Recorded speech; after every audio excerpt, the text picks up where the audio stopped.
மறைந்த இம்மானுவேல் சேகரனார் அவர்களின் குரு பூஜை என்று அவருக்கு வீர வணக்கம் செலுத்திவிட்டு வந்திருக்கிறோம்.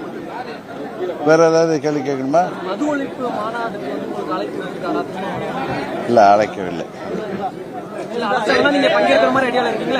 யூகத்துக்கெல்லாம் பதில் சொல்ல வேணாம் சார். முருகன் மாநாடு நடத்தினாங்க தமிழக அரசு. ஆனா அதே நேரத்தில் மகாவிஷ்ணு பேசினதை பிற்போக்குத்தனம் சொல்றாங்க. இதை நீங்க எப்படி பாக்குறீங்க? திமுகங்கிறதே உங்களுக்கு தெரியும், எப்பயுமே இரட்டை வேடம் போடுகின்ற கட்சி. திருவள்ளுவருடைய திருக்குறள் உலக பொதுமறையா ஆத்திகர்கள் நாத்திகர்கள் எல்லாராலும் ஏற்றுக்கொள்ளப்பட்டிருக்கு.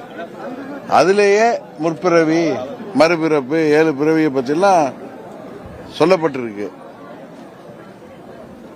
அவர் மகாவிஷ்ணு மாற்றுத்திறனாளிகள் மனதை புண்படுத்துகின்ற விதமாக அங்கே அவர் பேசியது தவறு. அது அவருடைய அனுபவமின்மையை காட்டுகிறது. மற்றபடி அவரை கைது செய்வதுதான் இதுக்கு தீர்வானா நிச்சயமா கிடையாது. அவரை அழைத்து காவல்துறையினரே இதுபோன்று நீங்கள் மாற்றுத்திறனாளிகளின் மனதை புண்படுத்துமாறு வகையில பேசியிருக்கீங்க, அதனால நீங்க அதற்கு வருத்தம் தெரிவிக்க வேண்டும் சொன்னா அதை செய்ய வைத்திருக்கலாம். நீதிமன்றங்களே சிலர் இது மாதிரி நீதிமன்ற அவமதிப்பையே கூட அவங்க மன்னிப்பு கேட்க சொல்றாங்க. கைது செய்கின்ற அளவுக்கு அவர் பெரிய தவறு செய்து விட்டதாக நான் நினைக்கவில்லை.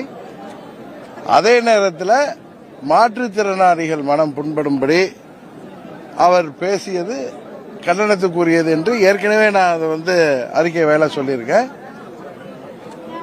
அவர் மாற்றுத்திறனாளிகள் மனம் புண்படும்படி பேசியது தவறு, கண்டனத்துக்குரியது. அதே நேரத்தில் அவர் கைது செய்யப்பட்டது அரசாங்கத்தின் தேவையற்ற நடவடிக்கை. பள்ளிகளில் இது மாதிரி ஒரு மதத்தை சார்பாக ஒரு சொற்பொழிவுக்கு அழைத்தது தவறு. அது அரசு பள்ளியில அவர் அங்க அவருக்கு தெரிந்த கருத்துக்களை அவர் நம்புவதை அவர் பேசுறார்.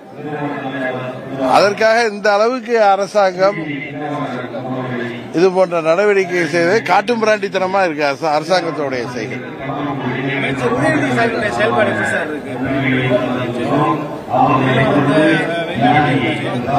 இறுக்கமான முகத்துல இருக்காரு. முன்னாடி ஊடகங்களை ஈஸியா கொஞ்ச நாளாவே இறுக்கமான முகத்தோட அவர் இறுக்கமா இருக்கிறது காரணம் நீங்க அவரை கேட்டாதான் தெரியும். மடியில கனம் இருக்கிறதுனால ரொம்ப பயம் இருக்கும், அதனால அவர் இறுக்கமாக இருக்கலாம்னு நினைக்கிறேன். தென் மாவட்டத்தில் உதயநிதினால ஆய்வு பண்ணாரு. ஆனா பெரிதும் அவருக்கு ரொம்ப பரிச்சயமானது எய்ம்ஸ். ஆனா அதை அவர் போய் பார்க்கல. அப்ப இதுல அவரோட ஸ்டாண்ட் எப்படி சார் இருக்கு? எதுல இந்த எய்ம்ஸ் விஷயத்துல அவர் அடிக்கடி பேசுறது அதை பத்தி பேசுறாரு. தென் மாவட்டத்தில் 3 நாள் ஆய்வு பண்ணாரு. ஆனா அனுமதி வழங்கியிருக்காங்க. ஆனா கட்டுமானம் இன்னும் தொடர்பாக சொல்றாங்க. பாராளுமன்ற உறுப்பினர் நாடாளுமன்றத்தை அழுத்தம் கொடுக்கறதா சொல்றாங்க. இதை நீங்க எப்படி சார் பாக்குறீங்க? அதாவது